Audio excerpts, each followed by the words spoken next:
우리나라가 요소수 부족 사태로 곤경을 겪고 있는데 알고 보니 인도는 지난 9월부터 중국산 요소를 싹쓸이한 것으로 나타났습니다. 국제시장에서 요소 가격이 큰 폭으로 오르내리는 롤러코스터 장세를 연출하자 선제적으로 물량 확보에 나선 건데요. 10일 중국 판정선물연구원에 따르면 인도는 지난 9월 중국으로부터 요소 82만 톤을 수입했습니다.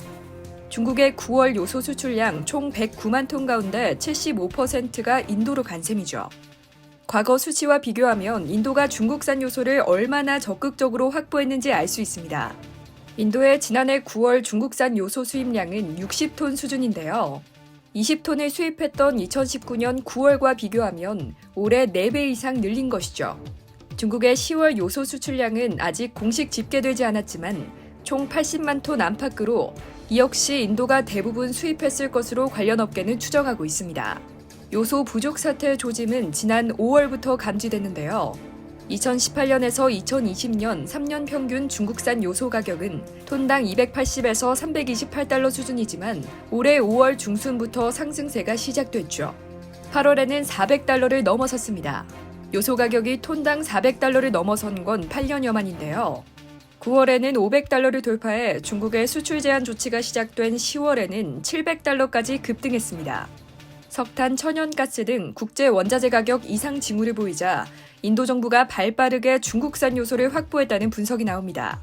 특히 세계 최대 요소 생산국인 중국이 석탄 부족으로 심각한 전력난을 겪고 있었던 만큼 요소 대란은 충분히 예견 가능한 문제였죠.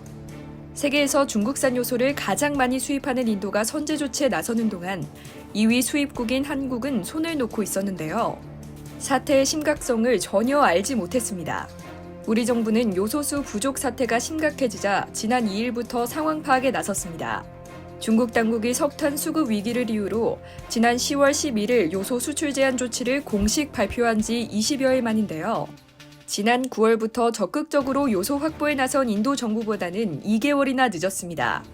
하지만 이와 관련해 중국 언론들은 석탄이 부족한 상황에서 한국을 살필 상황이 아니라며 선을 긋고 있는 분위기인데요.